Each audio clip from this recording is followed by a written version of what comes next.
Windows on the World live every Sunday, 9 to 11 PM GMT. Join me, Mark Windows, and Tony Hurst. Join the conversation in our chat box and also catch up with life-changing information on our continuous programme stream at windowsontheworld.net. On this part of the show, we've got an interview with Colin Crilly and Claire Jackson-Pryor of the Keep Our St Helier Hospital Campaign. It's stated in a recent report that 1 in 3 acute beds are to go, and of course the meetings and the information that's coming out of the people who should be informing us is not really saying what is actually happening. So we did an interview with Colin and Claire, but first I think we should watch this short video which explains quite a lot of what is going on all over the country.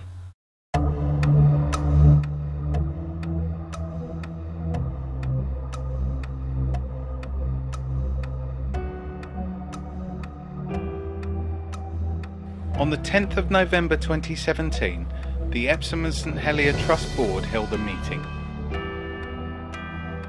At the meeting, the Epsom and St Helier Trust Board were due to take a decision on whether or not to proceed with the dangerous plan to remove acute services from one or both of Epsom Hospital and St Helier Hospital.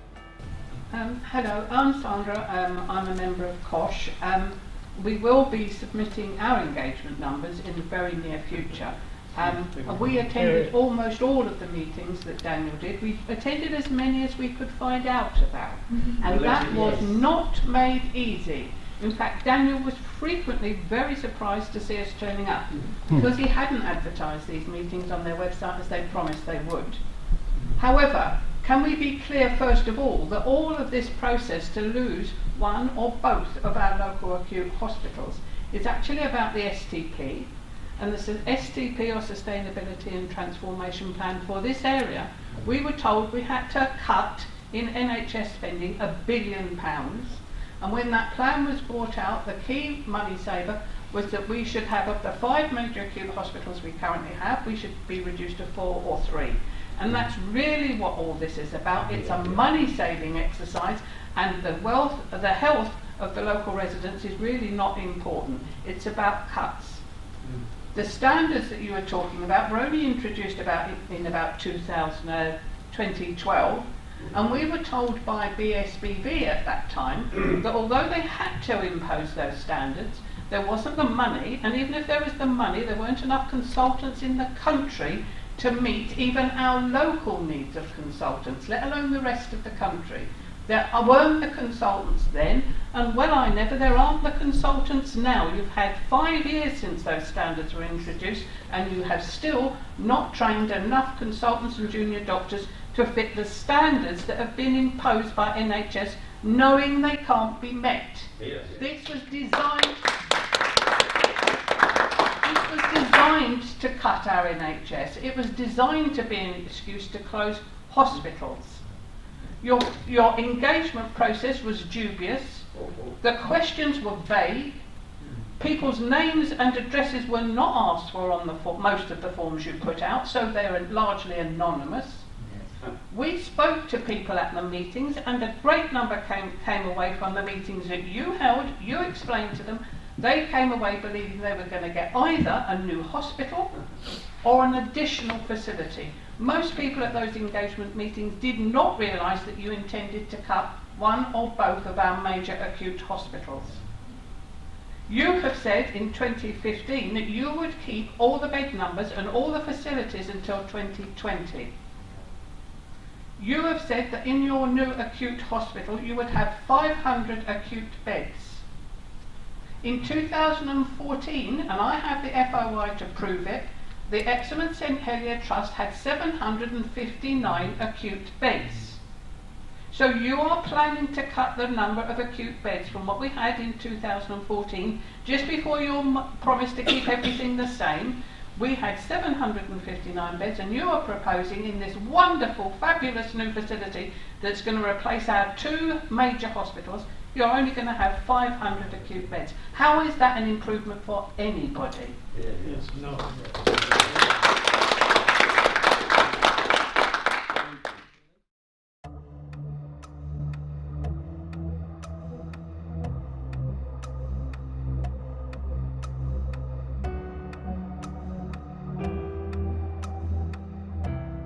beds, you will see that we say we have 1,024 beds now, because we have counted all the beds that we have. You quoted a subset of the beds, and I demonstrated very clearly on a slide that the bed numbers do not change very much in any of the scenarios. But the acute bed numbers do, Daniel.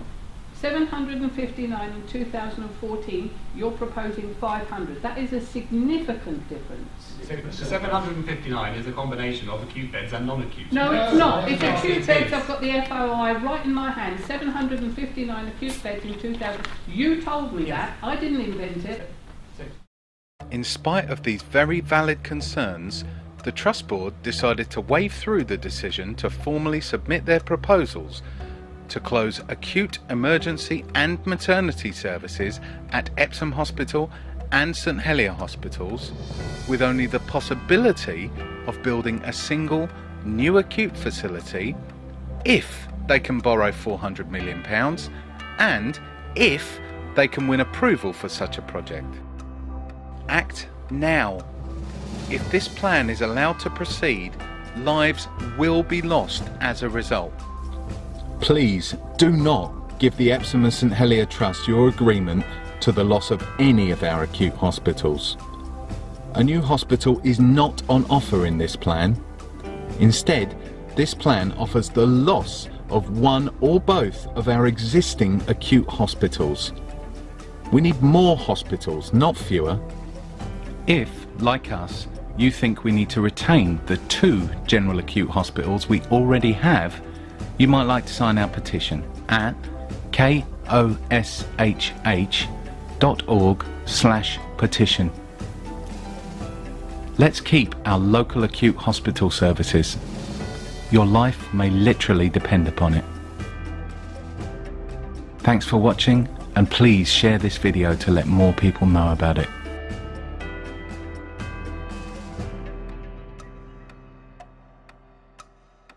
So I'm going to welcome Colin and Claire to the show now. Tell us a little bit about what's happening with the St Helier Hospital. Well, I think we were on the show in January this year, and pretty much it was at the beginning of the plans that were coming out, and we were starting to try and make sense of it. Now they've actually changed the term STP, so now it stands for Sustainability and Transformation Partnerships. So they've actually refined the name of that acronym. But to sort of translate it on a local level, as you said, they wanted to reduce the amount of hospitals from 5 to 4, maybe 3. And they're now sort of saying they don't have enough staff to sort of be able to cope for both hospitals. So that's one of the reasons that they're using to try and get rid of one or both. And they're also sort of saying if we centralise the expertise in one location, then people, when they go to those hospitals, they'll be in safer hands, which actually sounds like a good idea. But obviously that translates as there'll be 1 or 2 fewer hospitals at the end of it. As you said, they've done the engagement the last few months. They've been doing that. Our group have been going around to these public meetings and creating havoc and challenging the chief executive and basically embarrassing him whenever we could. And at the end of it, they got a measly 441 people agreeing totally with their plans. And yet we, in effect, have been doing our own engagement, which we do all the time, with stalls and online petitions, and we've had about 11,000 signatures. Colin, just to clarify something here, how do they get these figures? Because when we've been looking at this in other areas, when they have these fake consultations, they're actually just approaching people who they know are going to agree with them and using those people to basically lobby on their behalf. Have you seen any of this kind of thing happening?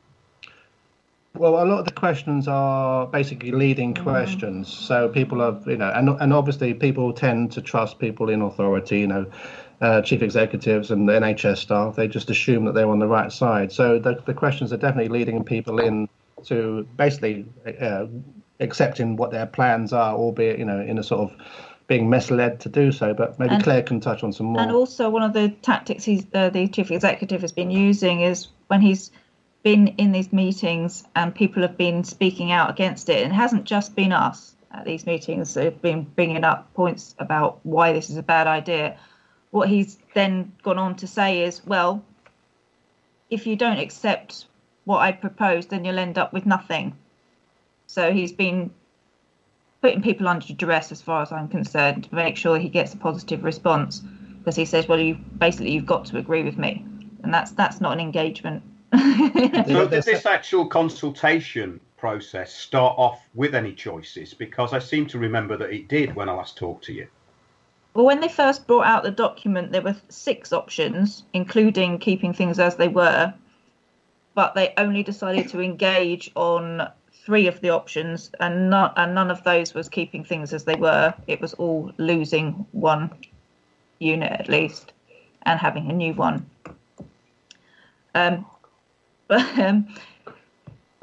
Sorry. That's all right. I can come back in, but I was just looking through some of these things on the questionnaire, and it's very, very similar to consultations of other things that I've seen, especially with regards to so-called regeneration, which we cover a lot. And basically, they're taking away choices, really, and they steer you in a certain they're just direction. telling you the one that you want is impossible. Yes, exactly. It's like Delphi technique or sales, yeah. They're pointing you into one direction, and then at the end, they withdraw the choices. This actually is very familiar to me.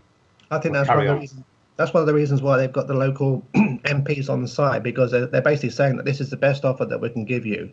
So you need to accept it on behalf of your constituents. So they're going along with it, not realising that the result will be like a loss of services combined. Yes. Yeah, because nearly all of the local MPs have said, all right, we agree with you, but we're going to fight to have it where we are. So it's just pitting one community against another. And we can see through it. That's why we've been campaigning to save both hospitals, because this is a nationwide thing. You know, this just happens to be the pretext in southwest London, but we want to protect all the services at the hospitals that we have, whereas the local MPs are just sort of focusing on their own hospital and playing into the hands of one of them must go, so make sure it's not ours. Exactly. Yes. So, where is this whole process now? Well, they've done the engagement, so that they've got apparently they've got enough responses to put this idea now to NHS England and the local clinical commissioning groups. So we've now got to wait for a response from them, and then it can go for a proper consultation. And recently, the trust actually had a meeting to sort of he made his proposal. He told the sort of results of the engagement and all the figures, and there was supposed to be a point at that time in the meeting where there was time for Q&A from the audiences and for us to sort of challenge. And the chair was actually he sort of said, well, this is not a proper public meeting, so perhaps we won't do the Q&A. We'll just skip to the decision. At which point, the people in the audience, like ourselves, started to kick up a fuss, and he realised straight away that was not going to be very popular. So he begrudgingly allowed the Q&A, in which point we sort of told them what we had discovered, our figures, challenged a lot of their figures, basically sort of showed them up, and then obviously they went ahead and had the vote anyway and passed, unanimously, and yet. The person who was chairing, he didn't want the Q&A at the start, and he kept sort of saying throughout, when this goes through, when this is passed, rather than sort of saying if it goes through, if it's passed. So it was all kind of in the bag already. It was all decided, yeah. It was all a facade, really. Absolutely. Well, this is what I was getting to, really. I keep reiterating that point that all choice has been taken away, especially at a local level, and you state in here that they did not make clear until the end of the engagement that the scenarios they presented involved reducing the trust's catchment area with a reduction of up to 40% in the number of people the trust would continue to serve. They did not cover how the other local hospitals would be able to accommodate the additional patients that the trust would, in brackets, disown. They failed to offer the option of a costed plan for bringing the current premises up to standard. Well, these are quite important issues, aren't they? So how can they avoid them? What they've been emphasising is the idea of the new facility. What they've been saying is, oh, look, you're going to have a lovely new facility, and trying to take people's eyes off the ball. Investments, it's all about how much money they're going to invest in local services. So they're talking about what they're going to potentially bring to the table rather than what they're actually going to remove. So it's all a spin on words and the presentation. That's so typical, because that's exactly what happened when I was living in Waltham Forest. Of course, this mini Holland scheme was presented as a massive benefit, when in fact it's just turned the place into an open concentration camp, and they are now actually talking about gated communities. And when I mentioned that 2 years ago, they laughed at me. Well, they're not laughing anymore, because they're openly saying it's going to be gated communities, it's all going to be cut off. And this again puts huge pressure onto Whipps Cross Hospital there. So this is the point, isn't it, that all this regeneration, and you're saying there's a lot of flats being built around where you are, there's more and more people coming in.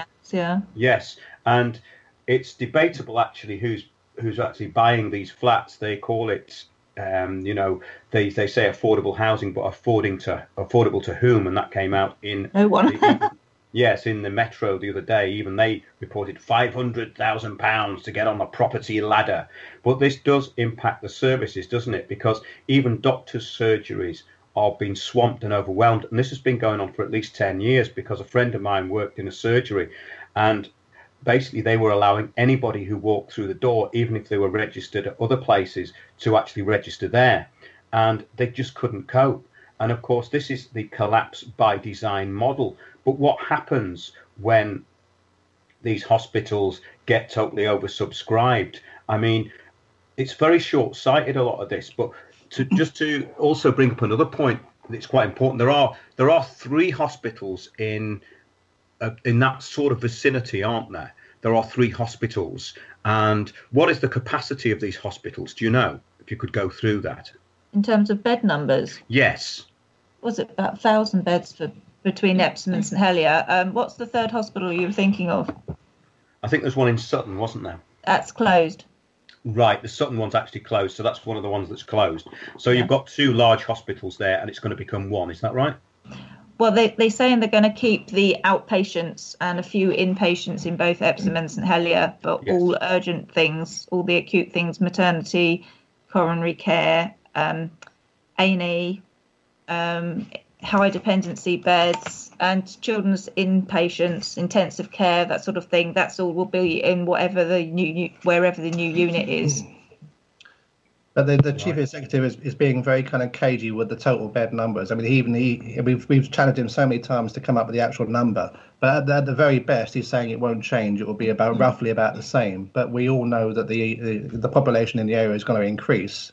But he doesn't seem to take that into account. So at the very best, it will be the same as it is now. But we strongly suspect it will be less than what we currently have in terms of beds. Yes. That was actually Piers Corbyn trying to get to. We've had a bit of trouble getting him on Skype, but he would obviously join in with this. Yeah, he's been in the news a bit recently with very similar things, but he's more on the housing side.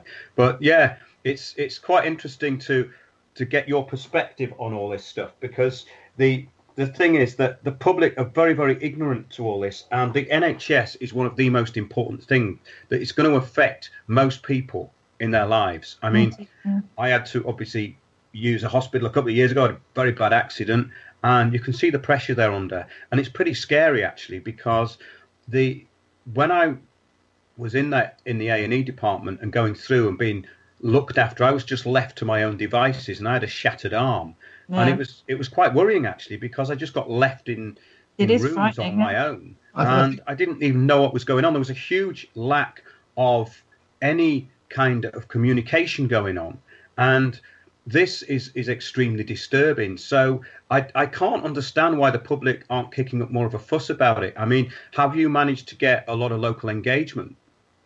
Well, I mean, when we see people when we're doing our stalls, so we are finding less and less that people are arguing with us now. We're finding that they are seeing what is going on now, and a lot of them have seen us before, and they've been talking to us, so they are beginning to see what's happening. I think that the sort of government's line now is wearing thin. I mean, all this about having to sort of cut services and and efficiency and austerity. I think people realise that, as you were saying, that there's more demand than ever, there's more people than ever.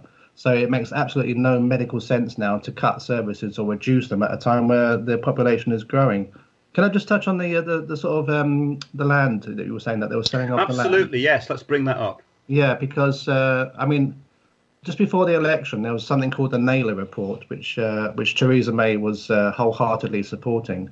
And it was like a think tank. And they basically said, that we need to sort of sell off NHS land, excess land, as they call it. And they actually give the local trust cash incentives to do so. So in other words, the infrastructure of the NHS and the welfare state is being sold off under our noses. She openly said that on a television broadcast. And this ties in with the whole thing of shrinking the NHS, because we often say the NHS is being privatised, but it's actually sort of healthcare itself is being privatised. So what's happening is the NHS is being underfunded. There's lots of bureaucracy and administrations that wasn't there decades ago. It's being attacked by successive governments and successive parties. So the NHS is struggling to cope, and the private sector is growing as a result, because people are having to go private, what with the closures and the services that are being reduced. So it's a deliberate way of sort of running it down to a point where it either collapses or people will have no choice but to go private. Exactly. And that was the model. And I was told this a long time ago by a nurse, and she had a lot of information about Balfour Beatty and how things were actually being privatised back then.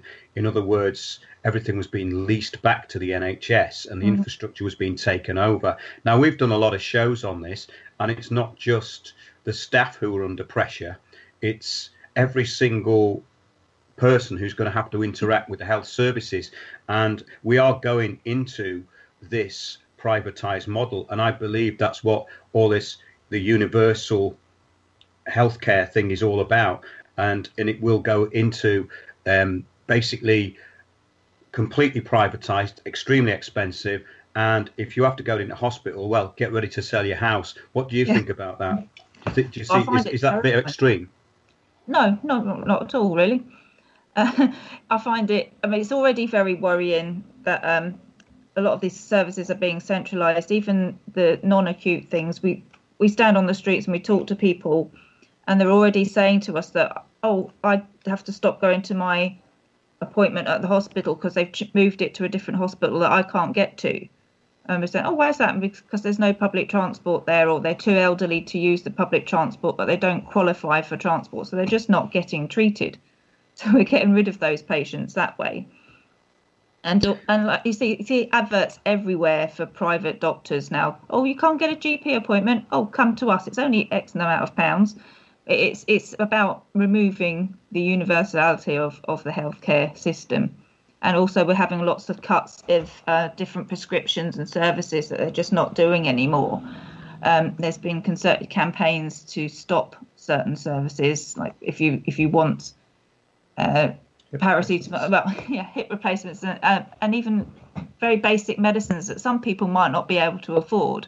What you get is articles in the newspapers saying why these people shouldn't get these things. You shouldn't be able to get paracetamol from the doctor. Well, sometimes if it's a Calpol for children, that's more expensive than a 16p paracetamol packet, and they're not explaining these things properly to get people on side to making all these cuts.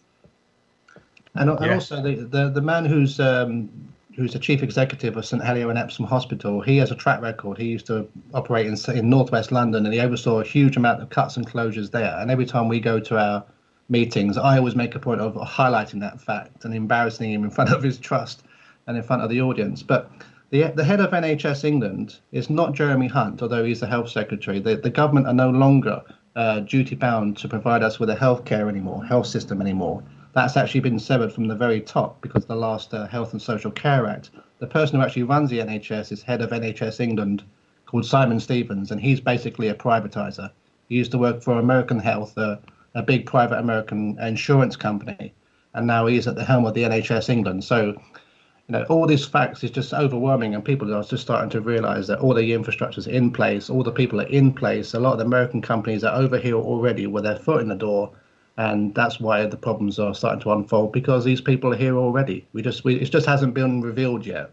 But that's great, that Colin. That absolutely focuses the whole thing and explains it brilliantly. And I think you should actually reiterate that to people, just in case they didn't get it. Just reiterate what that actually means. Well, it just means that when people sort of say, "Oh, it will never happen," it's never going to happen. It is happening, And we know that those people who have run the American system, they've literally saturated the American system, and they've had to go abroad to find new markets. They are very much here and in place and overseeing a lot of these privatization measures. And Simon Stevens is at the top of that list, and he's running NHS England right now and has been for a few years. Yes. Another thing that they are doing is they're promoting integrating health and social care and public health, saying things like, "Oh, we're getting together so that we work together to make it seamless for the patient." What they're really trying to do is to create accountable care organisations like they have in the United States, which are groups of private companies working together, supposedly to create a nice seamless experience for the public. But the idea is they got the incentives to try and save money, so you'll end up with less treatment, and any money that they manage to save is divided amongst themselves. So it's just more private companies profiting from a system. And all these companies are facing huge lawsuits. There's so much corruption, literally billions of dollars every year is scandals in America with regards to healthcare. And if anyone's ever seen the film Sicko with Michael Moore, that explains exactly what we're facing if we don't stop it pretty soon. There's this total corrupt system. Well, yes, it's been allowed to happen, and of course it's the corporatization of everything. I've just pulled out an article which backs up what you're saying and probably takes it a bit further. It says, this is from The Independent, it was August this year, Tory government quietly doubles number of NHS properties it is selling off. The amount of land up for disposal has doubled, triggering Labour accusations of desperate measures to plug a big hole in NHS finances. Now, I don't think this is a party political issue.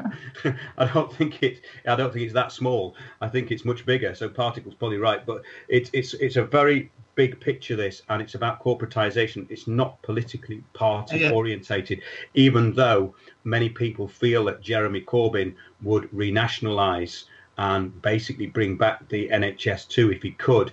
But things have gone a bit too far away from that, I think. It says here in this article, a secret fire sale of hospital land, including dozens of properties still being used for medical care, is planned to bail out the cash-strapped NHS, new documents show. Even where we are, St Helier itself, the hospital, has been very run down for many, many years, and it is in a terrible physical state. So in order to make it safe, they've actually sold off some of this land at Sutton Hospital because that closed, and they're using that money to do up St Helier Hospital. So yeah, it's going on already. Absolutely, and this can be seen with all council land. The way council land is being sold off as brownfield. Council estates were sold off as brownfield. That's already been done. But this just carries on. The Department of Health has quietly doubled the amount of land it intends to dispose of, triggering accusations of desperate measures to plug a big hole in NHS finances. Now, what have you got to say about that? Well, our trust has a large deficit. They're expected to clear it, and what they're suggesting is for making these acute services in one place. They think that will help them to actually reduce the deficit or clear it altogether. Well, if they starve them of money and then they sort of say, actually, you can get some money back if you sell off your land, then rather than having the option of having no money and then selling the land, you'd sell the land because they give them no alternative.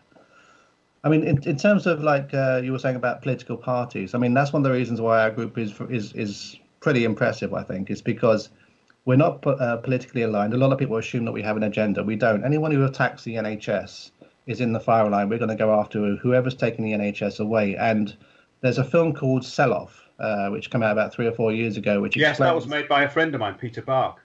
Yeah. Oh, he's lovely, Peter, isn't he? Yeah, it explains the last 25, 30 years. And it says whoever's in government, whichever party, they have played a part in instigating or initiating these plans.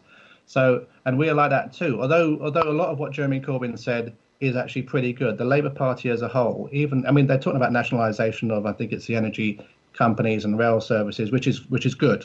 But their stance on the NHS still to this day is not strong enough, and it needs to be a lot better. It needs to be to nationalise the NHS.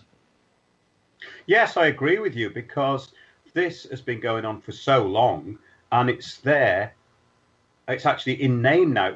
They weren't quite being as bold, but basically what you've just said to people should wake them up, because that is just absolute proof of what we're saying. It is pretty far down the line, and I understand what you say, but it's still not too late to do it. But people really need to wake up quickly and act fast.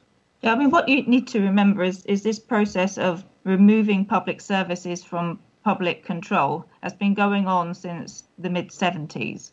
There's an economist called Bill Mitchell who's just written a really good book.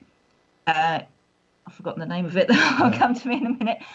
But it explains the process, and it's all to do with economic ideology from a guy called Milton Friedman and his friends Hayek and Chicago boys, they were called, who are ideologically opposed to any public services, essentially. And this is all what it is. It's economics is the problem. It's really a worldwide thing. I mean, Noam Chomsky says it very well. If you want to take a public service and privatize it against the wishes of the population, you underfund it, then it struggles to cope. Then you demonize it, saying that it's not very good, and then you offer the privatization as a remedy. And it's tried and tested for decades and decades throughout the world. So one of the things that we try to do, although we focus on our local hospitals, we also say that this is a national issue. And if people are listening at that point, we'll say it's an international issue. This happens everywhere. It's basically a private interests agenda to take over all public services. They don't believe public services should be run by the public, or they have any say in the matter.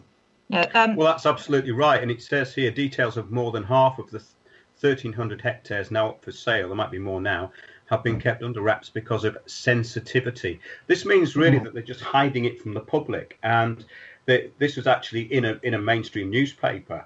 But the plans for all of this go back quite a long way. This is what people don't get, I think, is that... Well, they do. It's been a sustained programme over the past 40 or so years. Can I just tell you the name of this book? It's Reclaiming the State, A Progressive Vision of Sovereignty for a Post-Neoliberal World. What's it called again? Or just Reclaiming the State. Yeah. But it gives you the history of how neoliberalism has taken over and what we can do about it, essentially. That would be a good stocking filler, I think. Yeah. Sounds very, very interesting to me. Now, it says the revelation comes after the Naylor review called for the NHS to adopt a more commercial approach, which backs up your points there, to selling off assets. Yes. Well, branded them as a source of untapped value. Now, this is very similar to what Savills was saying about selling off all the social housing.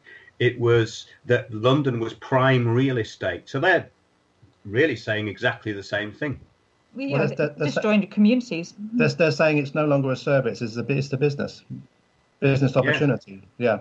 So they're not even hiding it anymore. Yeah, people are unimportant as far as they're concerned. It's just, we only exist to provide money for them, essentially. The market decides, and we shouldn't. Yeah. Well, that's it. So, how can people get in touch with you? Well, Kosh has a website. It's koshh.org. We've also got Facebook pages we have a petition on our Facebook. Yeah, we've got 11,000 people, but we're still collecting petitions so they can sign it on the website. We're on Twitter at save_St Helier. And we've got a public meeting in the Mitcham area, not far from the hospital, on the 30th of January 2018, 8 p.m. at Bishopsford Road. It's SM46BH, 30th of January, public meeting. So, I mean, I mentioned the film Sell-Off. I strongly recommend that people watch that. Just type in Sell-Off, maybe NHS on your search, and you'll find that it's just under an hour. And the people who made that film, or one of the people who made it, Bob Gill, he's got a new film coming out hopefully very soon, in the next month or so, called The Great NHS Heist. So it's kind of like, if you like, an updated film after Sell-Off. So it's bringing it right up to date and telling people, what's going on here and now. So that would be a really interesting film to watch and to share. Now, if people see this happening in their local area, which they will, and they do perchance want to get together and form a group, your group's been going for quite some time, what advice would you give to people? Break down a few points. Well, what I would say is that obviously get people around you that you trust. Try and get some people with different talents, like maybe photographers or filmmakers or people who can do leaflets, people who are confident at public speaking or could learn how to become better at public speaking, as we have. But to highlight the sort of points of your local situation, but to link it in with a national picture, that is so important, because so many groups are sort of, they try to kind of keep it a local issue. And if it's a local issue, then you don't actually link it up to the bigger picture. So I think that's one of the most important points there, Colin, because this is what I've always found. The public still think that their local council are the ones who are corrupt. And it's certain councillors or it's certain people. It's not. It's an agenda. It's much bigger than your council. It's much bigger than certain people. They're called useful idiots, and they're in there just to bring these schemes in. Infrastructure. Yeah, it's a huge infrastructure of people who are implementing these, and it's a national attack from the top down. So if you link it up to what's going on around the country, and you also go back a few decades, people will understand why these things are happening. So that's a very important message to have. I don't think. I think I've used up all the tips just there.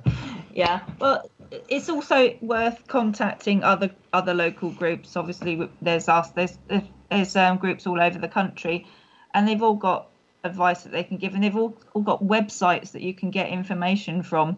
Or even just chatting to each other on Facebook now and again for a bit of moral support can help. Yeah, often what I say is that there are some nationwide groups, and although there's lots of good people in those groups, sometimes some of those people at the helm aren't the right people. So I would say learn off the local groups rather than being told what to do by a handful of people, somewhere else in the country. Do what you know needs to be done, emphasize the national picture. And what would help is that on our Facebook page or our website, there are lots of short videos which help to describe what's going on. Those are really useful to sort of share so people understand what's going on. Rather than reading loads of leaflets and documents, watch a 5-minute video and the message is got across a lot better. So please share those videos of ours. Yeah, that's a very good point, Colin. Break the points down very, very simply and keep the message simple, because this is the problem I had with a lot of this stuff. And because I've studied it for a long time, the whole plans of the Agenda 2030, which was originally Agenda 21, which I talk about a lot because it ties into so much, and it ties into what you're talking about. There's basically this corporate structure that's being put in, and it's global governance under corporate structure. Yeah.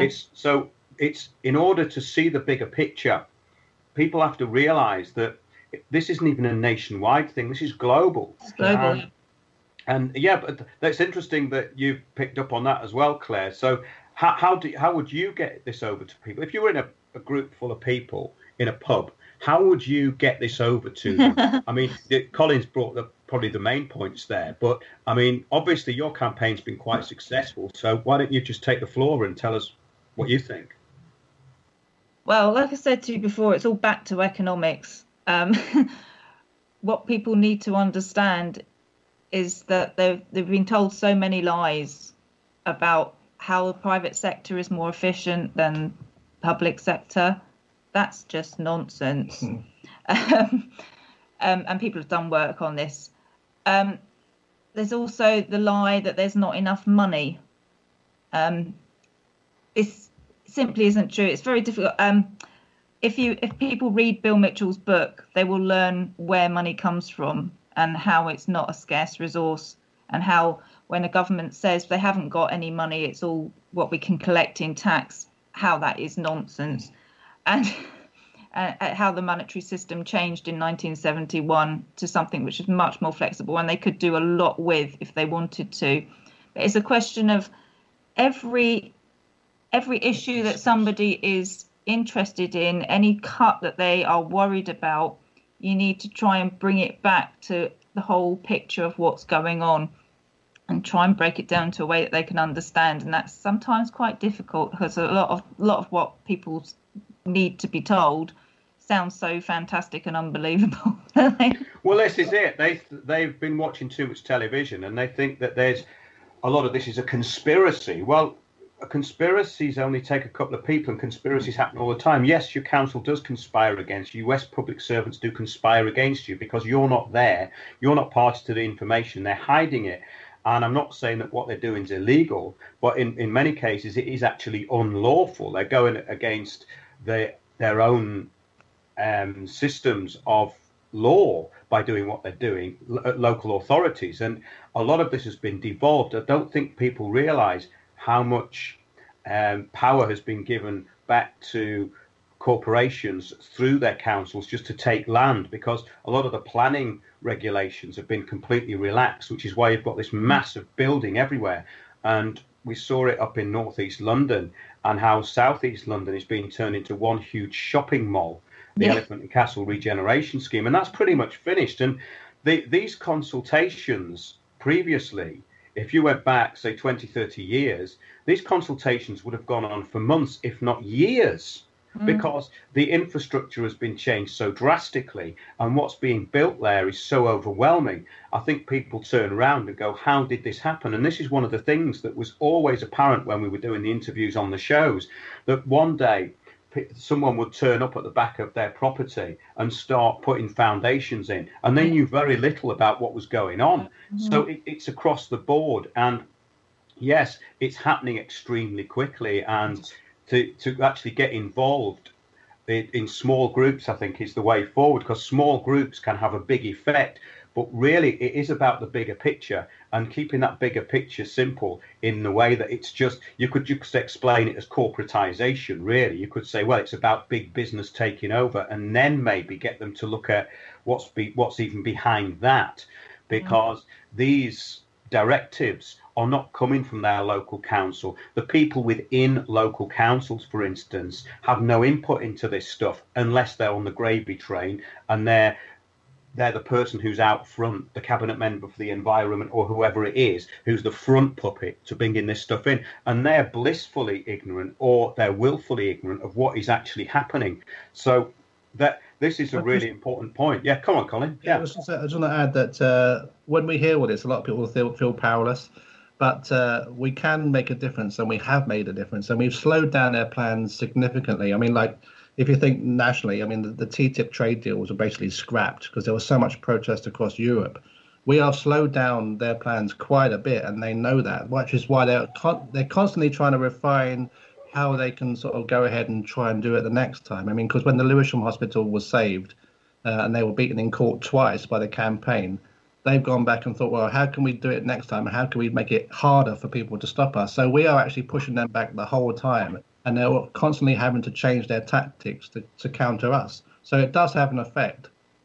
Yes, it does. And the thing is with this stuff is that a lot of it relies on complete public ignorance. That's the point. So if this stuff is highlighted, they don't like the spotlight being shone on it, because a lot of this stuff is done in a very underhanded way, in the respect that they know that there's going to be no input from the public. The plans are already in place. So anything that can scupper that and expose it is a big problem to them.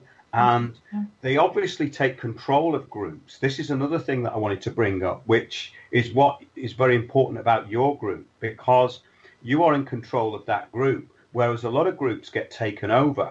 They will have people brought into those groups who steer them.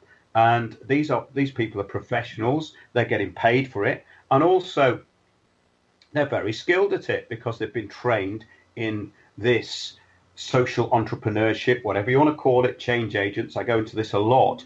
But they're brought into an area for that very reason. So you might find that your local lobbying group, campaign for this or campaign for that, is actually just an arm of the group that's imposing it. In other words, the council or whoever people want to think is imposing this, the people behind the council, the people who are putting in this governance, which is basically governance without any public input at all, are very well trained in this, and they take control of it. And I used to see this years ago at council meetings, and I started to notice it more and more, but it was really, in actual fact, the Occupy movement that really switched me onto it, because I didn't know fully about Delphi technique before that. And that's the way that they gain group consensus. They call it consensus. In other words, they make it look as though everyone's agreed, and they give limited choices and narrow it down.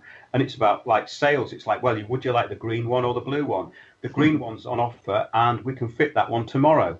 It's a similar thing, really, but it's slightly more underhanded. In fact, it's a lot more underhanded in many respects because it's subversion. And I think this is the key, that you need to stick to issues, have your issues sorted out, and be very strong on those issues. And your point was brilliant. In other words, it's not a party political thing. We're not going to talk politics. That's got nothing to do with it. We're talking about an issue.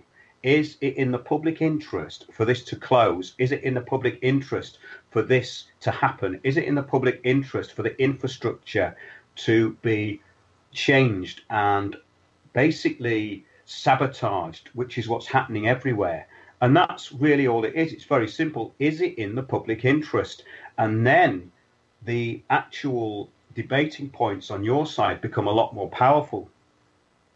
Yeah, I think it's certainly important to keep away from allying with any particular party or any particular unions, or affiliating with anyone really, because you need to stick to the issue, and you need people to realise that you're independent and that you're not trying to get votes for people. Yes, I think there's groups like Health Watch, and you often get like the sort of local people in the community who feel like if they're in a Health Watch group, somehow they have a bit of status, and they're much more concerned about that than they are about actually tackling the issues, which is why we are constantly sort of like trying to stay independent, so we can have completely impartial view on this and judge it for what it is. And I would say that one of the tips I would give to other groups is, as you said, make it a story, make it make it as a bigger issue as you can. Have it in the press, take photographs, use Facebook, get the message out as much as you can, gather as much information as you can, and hopefully you'll have some researchers in your group, and share that as far and as wide as you can. A lot of groups tend to be a cult, where our responsibility is to get that information and to share it, to basically sort of like expose what they're up to as wide as we can, and we've done a pretty good job at that so far, I think. Yes, I'm just looking at this Health Watch website, and it's obviously controlling the narrative. It's a gatekeeping organisation. Yeah. It's even got an article on it that says, we are now developing our strategy for 2018 to 2023. Mm-hmm. Now, what local group would be thinking towards 2023? I think they give it away. These people make it so obvious. Once you start seeing through this stuff, it's blindingly obvious what these groups are up to. And form your own small groups and work in small cells, basically, and don't get infiltrated. That would be my advice after seeing what I have seen. And I'm now getting people coming back to me, and they're saying, this is happening, that's happening. Well, I told you that was going to happen years ago. Once you get the actual agenda for this, you can plot it out. And I think that's very, very important too. And so, I think that's very good advice.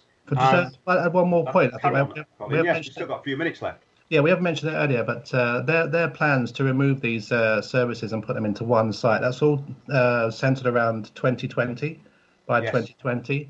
But this plan to possibly build a replacement won't happen until 2024 to possibly 2026. So there's a 6-year gap between them reducing these services and them actually replacing them somewhere else. Huge gap, but of course, as we've been shining a light on that, they don't like it. But that's a huge hole in their plans. Well, that's the sort of thing that really does need to be exposed, because when you see these narratives that are put forward and you can just take them apart, that's where the strength is. Yeah. And we're constantly trying to get the local press onto it. But that's another thing. The mainstream media, they instantly assume that if there's an official release or official statement by a chief executive or a hospital, that it must be the truth.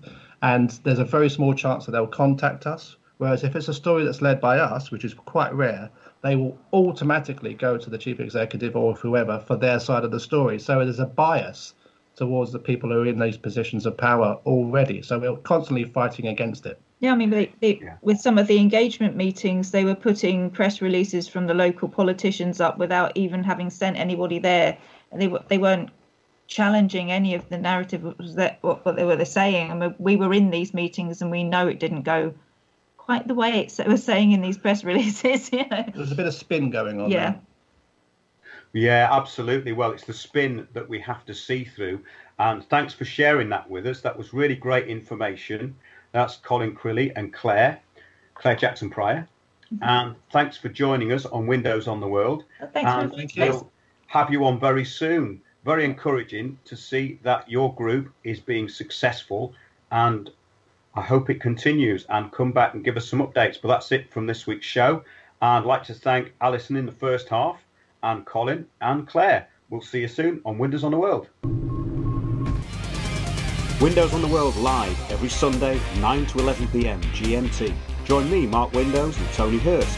Join the conversation in our chat box, and also catch up with life-changing information on our continuous programme stream at windowsontheworld.net.